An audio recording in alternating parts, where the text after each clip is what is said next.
Okay, class. So I just want to show us a little way that we can fork a repository.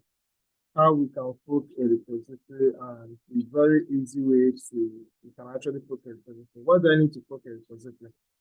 It doesn't make sense. Let's say I'm in this particular repository.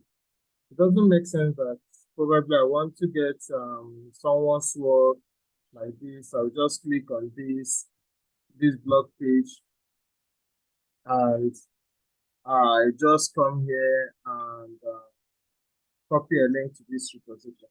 So when I do that, this repository will actually have an address of tarewa/blogpage.git. So I won't actually be able to make changes to this repository for me to push it back, okay? Or maybe for me to contribute to this open source repository. So the best thing I can do, or the right way, is for me to fork this repository so I can have a clone of it in my own repository. Okay. So what I do is to click on fork, and fork will just take me to my repository. It says create a new fork, and it has this as a name. So if I want, I will just allow it to stay with that name that it has, or if I want, I can actually change the name. This name is available because I don't have a repository with this name in my own account. So I can change the description and say blog page assignment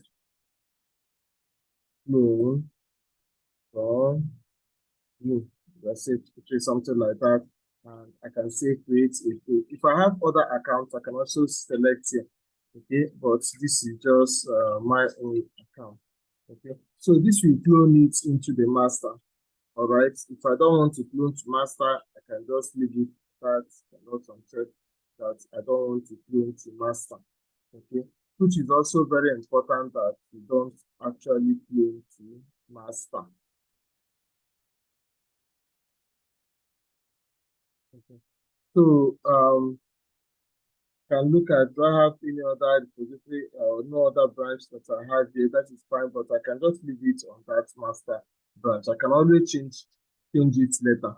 Okay, so now that I have this, I come here and now see that this thing has actually changed to my own account. So I'll just click on this to copy the repository.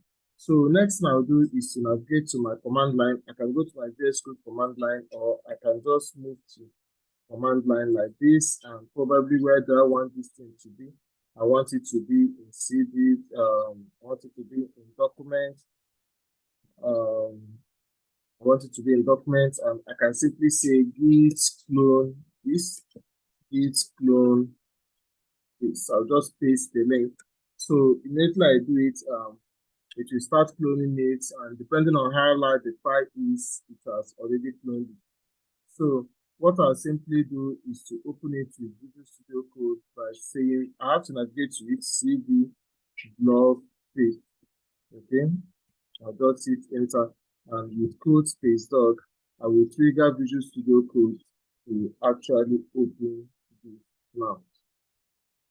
So with this, I can just make my changes and do stuff my own, and I can just push back. Okay.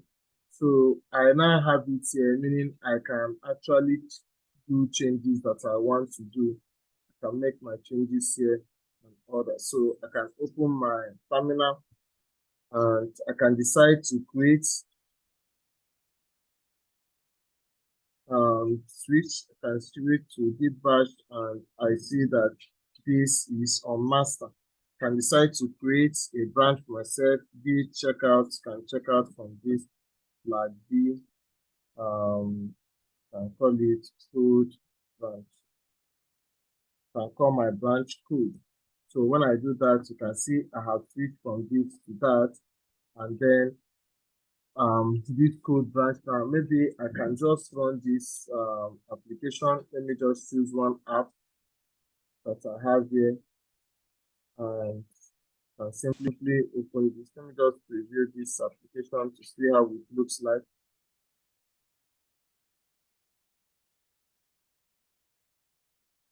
I'm not actually seeing how this the preview is kind of not popping up.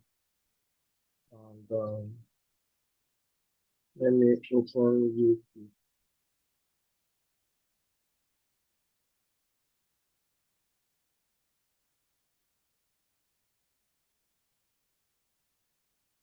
So I'm not doing some things here because this app needs to have Tailwind utilities here. You may not need this in your own work, okay?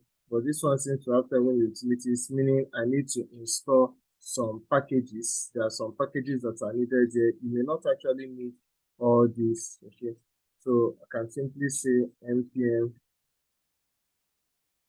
install. So this will help me to install all the packages. There are packages that this site came with. I'll be able to have those packages installed in this application. So with this clone, I can actually just work on this, and that is fine. So you see, it has actually installing those packages for me. So with these packages that have been installed, I will be able to work with this application now. Okay. I should be able to work with it and see things for myself here. All right, so I can now do I can now do npm run dev. Okay, npm run dev will help me to start up those builds and building process. This is just because I have Tailwind installed working in this application, and I may need such utilities for me to. Anyway, I just picked a random project here. I don't know why it is just not showing me. So why are you not showing?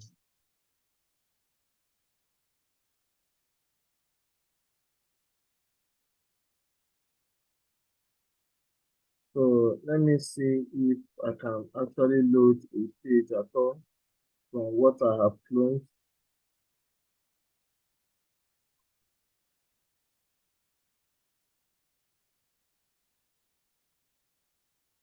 Okay, here comes the page, and I can see that this page has. So this is my own clone of this app. Okay, so I'm not working with this person's own again. I just have my own here.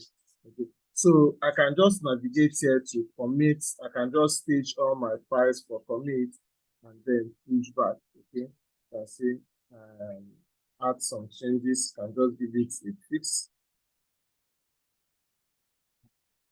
Add some changes.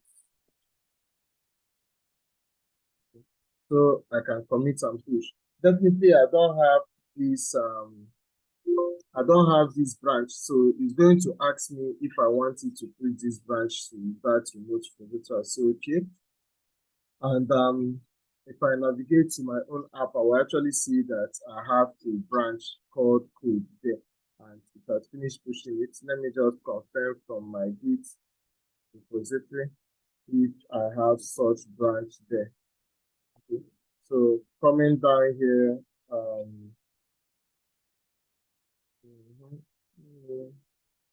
where did I start from?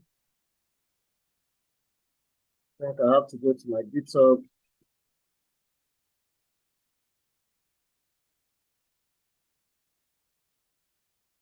I will see it here,